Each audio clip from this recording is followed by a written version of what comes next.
নমস্কার, বাংলা স্পেয়ারে আপনাদের সবাইকে যথারীতি স্বাগত।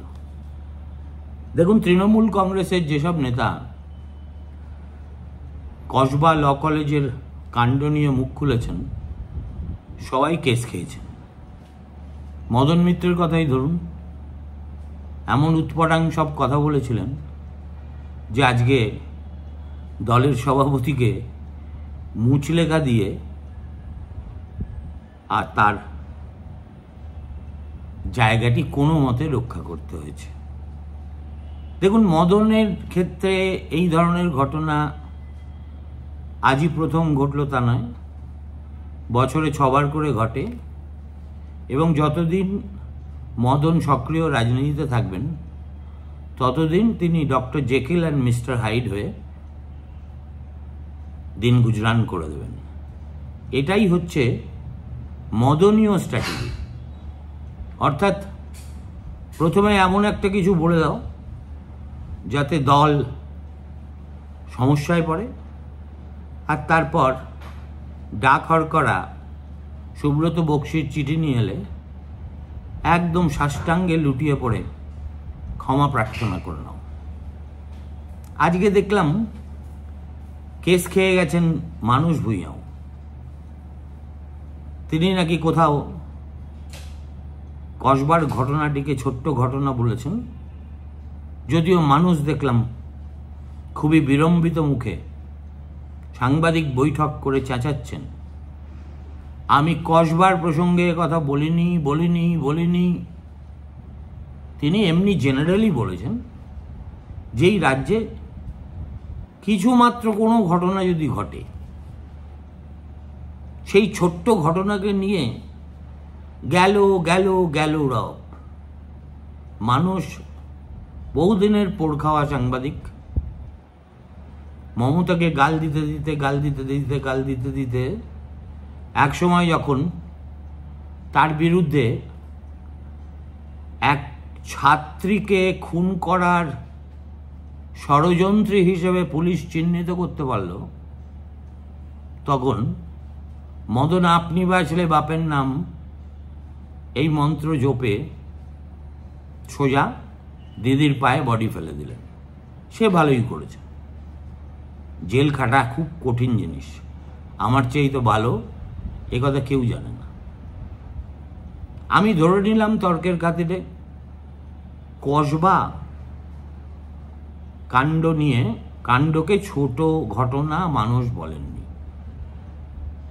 কিন্তু পশ্চিমবঙ্গে এমন কোনো কাণ্ড হয় যেটাকে সত্যি ছোট ঘটনা বলে উড়িয়ে দেওয়া যায়? মানুষ তো মেদিনীপুরের মানুষ। এই যে খড়গপুরে কালকে দেখলাম গোটা তিনেক হান্টারওয়ালি টাইপের মহিলা একজন প্রবীণ সমাজসেবী মানুষকে যেভাবে রাস্তায় ফেলে পেটালো, তারপর তার মুখে চুনকালি লাগিয়ে দিল। এখনো পর্যন্ত আপনাদের কাছে খবর আছে কি যে তাদের গ্রেফতার করেছে পুলিশ? শুনেছি কাল থেকে নাকি তাদের ডিটেইন করে রাখা হয়েছে। এখনো পর্যন্ত সম্ভবত অ্যারেস্ট করা হয়নি। খড়গপুরের মানুষ কিন্তু এই ঘটনায় ক্ষেপে লাল হয়ে আছে। ইতিমধ্যেই রাজনৈতিক বিভেদ ভুলে খড়গপুরের নাগরিক সমাজ গতকাল একটা সভা করেছেন। শুনতে পাচ্ছি আরো বড় একটা সভার আয়োজন করা হবে সম্ভবত 2-3 দিনের মধ্যে। কাকস্য পরিবেদনা, ছোট্ট ঘটনা, অবশ্যই ছোট্ট ঘটনা। কালীগঞ্জে একটা বেচারি বাচ্চা মেয়ে, তামান্না তার নাম, তার অপরাধ তার বাপ মা সিপিআইএম সমর্থক, ফলে ভোটের রেজাল্ট বেরোনোর আগেই তাণ্ডব বাহিনী বোমা ছুটতে এসে বাচ্চাটাকে প্রাণেই মেরে ফেলল। ছোট্ট ঘটনা। দক্ষিণ 24 পরগনায় ক্যানিংয়ে একটি কিশোরী 14-15 বছরের অত্যন্ত রহস্যজনক পরিস্থিতিতে এই তো সেদিনই নিজের বাড়িতে তার লাশ পাওয়া গেল। ছোট ঘটনা। আরজি করে চাকরি করতে করতে প্রথমে ধর্ষিত, তারপরে মৃত্যুকেও মেনে নিতে হলো আমাদের অভয়াকে। তারপরে এলো কসবা ল কলেজের এই কাণ্ড, যার প্রকৃত স্বরূপ প্রতিদিন একটু একটু করে উন্মোচিত হচ্ছে। কিন্তু আসল কালপ্রিটদের, যাদের মন্ত্রণায়, যাদের প্রশ্রয়ে, যাদের আশ্রয়ে এই ধরনের দুর্বৃত্তদের বাড়বাড়ন্ত, তাদের বিরুদ্ধে কিন্তু কেউ আঙুল তুলে দেখাচ্ছেও না। আমাকে যদি জিজ্ঞেস করেন, কল্যাণ বন্দ্যোপাধ্যায় এই ব্যাপারে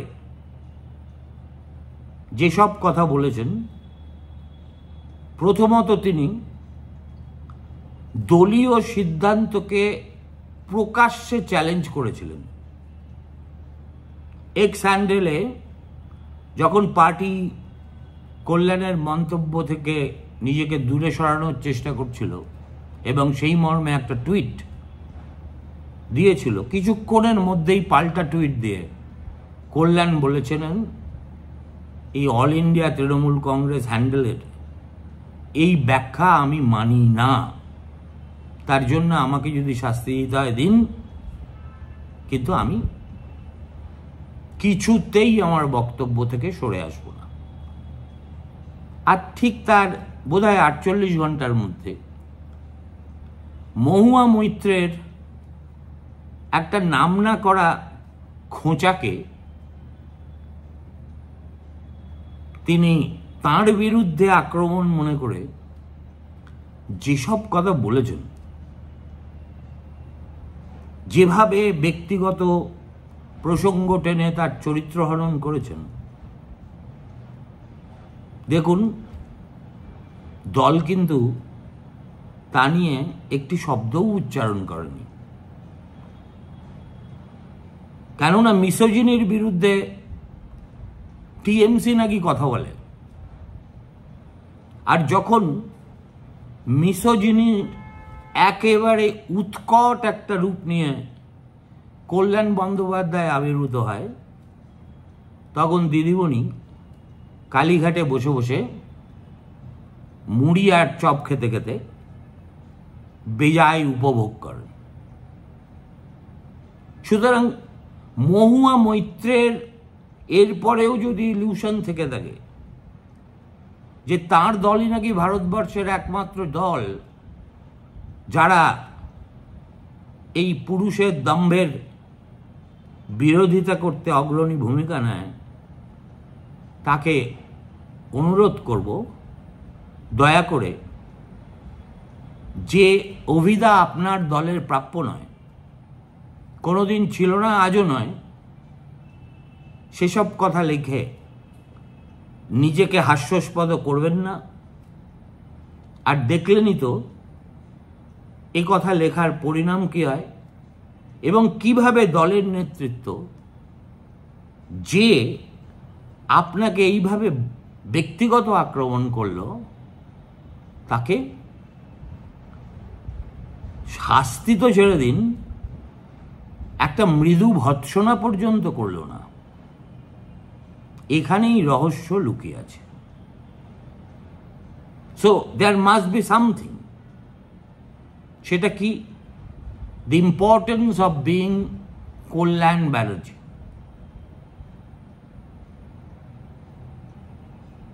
আজকেই দেখলাম কেন্দ্রীয় নির্বাচন কমিশনের অফিসে তৃণমূলের পক্ষ থেকে যে প্রতিনিধি দল গিয়েছে এই ইন্টেন্সিভ রোল রিভিশন সম্পর্কে তাদের আপত্তির কথা জানাতে তাদের দলের নেতৃত্ব দিচ্ছেন কে? কল্যাণ বন্দ্যোপাধ্যায়। আর তার পাশে সর্বঘটে কাঁঠালি কলা মমতা বন্দ্যোপাধ্যায়ের একান্ত সহচরী দাঁড়িয়েছিলেন। শুনতে পাই তিনিও নাকি কোথায় আইন পড়েছিলেন, প্র্যাকটিসও করতেন। কল্যাণের কথার উপর কথা বলার সাহস তিনিও দেখালেন না। তার মানে কি, there are two sets of rules for two sets of persons. Madan বললে কেস খাবে, মানুষ বললেও কেস খাবে, কল্যাণ বললে পার পেয়ে যাবে। কেন বলুন? দেখুন, এটা খুব কঠিন অঙ্ক নয়। যারা তৃণমূল কংগ্রেসের অন্দরের গোষ্ঠীবিন্যাসের কথা জানেন, তারা অনিবার্যভাবে এই সিদ্ধান্তে পৌঁছবেন যে কল্যাণের ওই আউটবার্স্টের পিছনে মমতা বন্দ্যোপাধ্যায়ের প্রচ্ছন্ন ইন্ধন ছিল। মহুয়াকে গালমন্দ করার ব্যাপারে ছিল কিনা বলতে পারবো না, কিন্তু ওই এক্স হ্যান্ডেলে দেওয়া পার্টির যে বক্তব্য তার বিরোধিতার ক্ষেত্রে অবশ্যই ছিল। এবং ছিল কেন? তার কারণ আসলে আপনারা যদি মন দিয়ে আরেকবার কল্যাণের বক্তব্য রিওয়াইন্ড করে শোনেন, তাহলে দেখবেন কল্যাণ প্রধানত বোঝাতে চাইছে যে এই ধরনের ইতর লোকেরা রাতারাতি গজায় না। এদের মাথায় বসে ইন্ধন যোগায় কারা? তিনি নিজেই বলছেন। এবং এই কথা বিলক্ষণ জেনে বলেছেন যে এই যে ছাত্র পরিষদ নামক একটা সংগঠন তৃণমূল কংগ্রেসে আছে বলে মাঝে মাঝে শোনা যায়, তার সভাপতিকেও ঘাড় ধরে বার করে দেওয়ার কথা বলেছে। আসলে এরা সবাই শিখণ্ডী। তিনি কামান দেখেছেন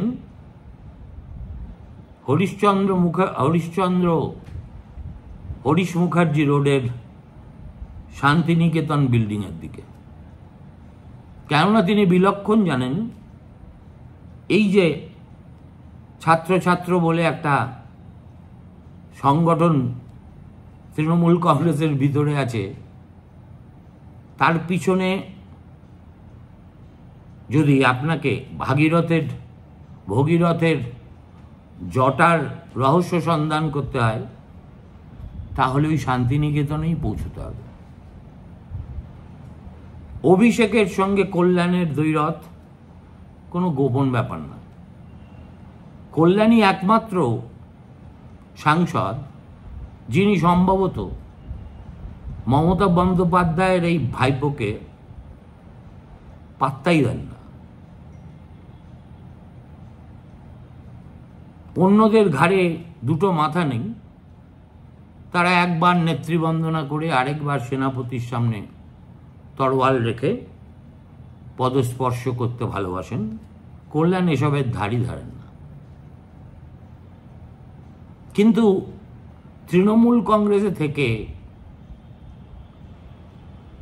দ্বিতীয় ক্ষমতাশালী লোকটার বিরুদ্ধে বকলমায় এই লড়াই লড়তে কল্যাণকে মদত যোগায় কে? আসলে এটা হরিশ চ্যাটার্জি স্ট্রিট বনাম হরিশ মুখার্জি রোডের যে অন্তর্বিরোধ, তার প্রতিফলন।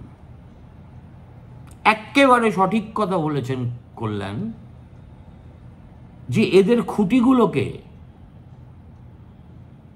দেখুন। 1 নম্বর খুঁটি অশোক দেব,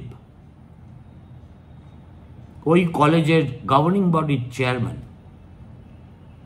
আজকে মানুষ কতটা নির্লজ্জ হলে বলতে পারে যে আমাদের সরকার আছে, তো চাকরি আমাদের ছেলেপিলেরা পাবে না তো কে পাবে? এটা কখন বলছেন? যখন মিডিয়ায় বেরিয়ে গেছে যে এই মনোজিৎ নামক দুর্বৃত্তটির নিয়োগপত্রে অশোক দেবী সই করেছেন, অথচ ঠিক তার আগের দিন তার মুখে ভিন্ন কথা শুনেছি, আমি কাউকে চাকরি টাকরি দিইনি। আর আজ বলছেন আমার দলের ছেলেরা যদি চাকরি না পায় আমাদের সরকার থাকা অবস্থায়, তাহলে পাবে কারা?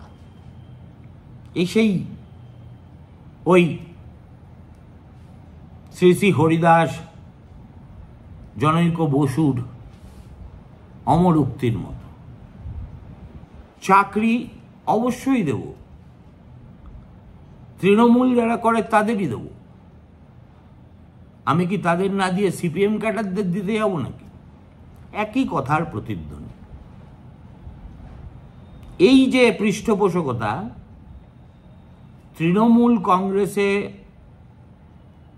এই যে পৃষ্ঠপোষক এবং বেনিফিশিয়ারির মধ্যে যে রিলেশন, সেটা অনিবার্যভাবে ট্রানজাকশনাল হতে বাধ্য। অশোক দেব প্রতি ৪৫ দিন অন্তর মনোজিতের নিয়োগপত্রে সই করবেন, বিনিময়ে কিছু পাবেন না, কলাটা মূলটা, এটা কোনো গর্ধবেও বাংলায় বিশ্বাস করে না।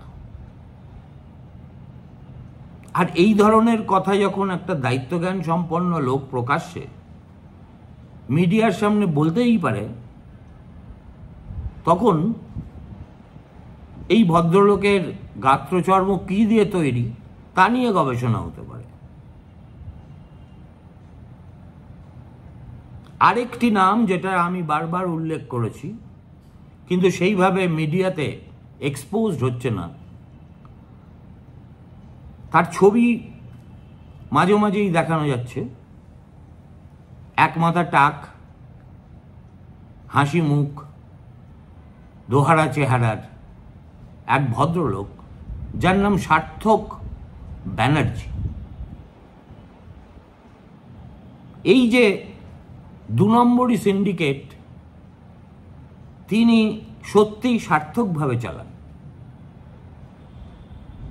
কাজ করেন আশুতোষ কলেজে, করণিকের চাকরি, রাত্রির ১১টা অবধি কখনো যদি ওই কলেজের তার ঘরে ঢোকেন, দেখবেন দক্ষিণ কলকাতার কোনো না কোনো কলেজের ছাত্র ইউনিয়নের মাতব্বরেরা সেখানে বসে গুলতানি করছে, নয় ষড়যন্ত্র করছে, নয় কার কাছ থেকে কত পয়দা তুলবে তার হিসেব নিকেশ করছে। এই সার্থক ব্যানার্জিকে পুলিশ কোনো কথা জিজ্ঞেস করছে না কেন? Why Ashok Dev is not being interrogated? মনোজিতের কৃতকর্ম সম্পর্কে পুলিশের এত আগ্রহ, অথচ যাদের প্রণোদনায় মনোজিতের এই বাড়াবাড়ি, তাদেরকে আতস কাছের ধারে কাছে দেখা যাবে না। এটা কোন ধরনের দ্বিচারিতা? এই সার্থক বন্দ্যোপাধ্যায় তার জন্ম কিভাবে সার্থক করেছেন, কার প্রসাদে, তৃণমূলের ভিতরে সকলে তা জানে। ফলে কল্যাণ যখন বলেন যে এইসব আবর্জনা তো একদিনে তৈরি হয়নি, ধীরে ধীরে ধীরে ধীরে আশ্রয় পেয়ে প্রশ্রয় পেয়ে তবেই তৈরি হয়েছে। সুতরাং আমাদের জানতে হবে এর পিছনে কারা, কোন দাদারা আছেন। তৃণমূল কংগ্রেস যদি সত্যি শৃঙ্খলা পরায়ণ কোনো দল হতো, ইনফ্যাক্ট কোনো দল হতো, তাহলে এই একটি ব্যাপার তারা নিজেদের মতো করে দলীয় স্তরে অনুসন্ধান করতেন। কেননা এটা একটা কলেজে কলেজে মনোজিৎ একটা সংস্কৃতির প্রতীক, এবং এটা সম্ভব হয়েছে কলেজে নির্বাচনের প্রক্রিয়া মুলতুবি রেখে তৃণমূল কংগ্রেসের গুন্ডাগুলোকে প্রতিটি কলেজ পরিচালনার ছাড়পত্র দিয়ে। পশ্চিমবঙ্গের প্রত্যেকটি কলেজে একটি করে মনোজিৎ আছে। হতে পারে সবাই মনোজিতের মতো যৌন শোষণে বিশ্বাস করে না, কিন্তু বাকি আর যত রকম কুকর্ম আছে, ক্যান্টিন চালানো, তার কন্ট্রাক্ট পাওয়া, ঠিকাদারি কলেজের কিছু হলে তাতে ভাগ বাটোয়ারা পাওয়া, অ্যাডমিশনের সময় কোনো না কোনোভাবে আনসাসপেক্টিং ছাত্রছাত্রীদের কাছে মাল তোলা, এটা এখন আজকের পশ্চিমবঙ্গে কোনো নতুন ঘটনা নয়, সবাই জানে। এটা সবচেয়ে ভালো জানে কল্যাণ বন্দ্যোপাধ্যায়। সে জানে যেহেতু তার আসল লক্ষ্য শান্তিনিকেতন বিল্ডিং, অতএব দিদিমণি তাকে কিচ্ছুটি বলবেন না, বরং চুপ করে থেকে তাকে উৎসাহই যোগাবেন।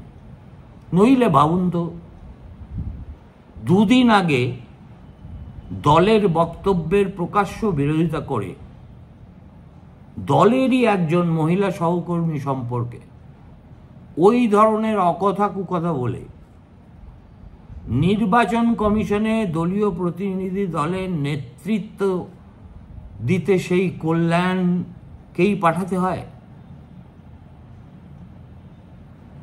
ভালো থাকবেন, ফিরে আসছি রাত্রি 9টায়।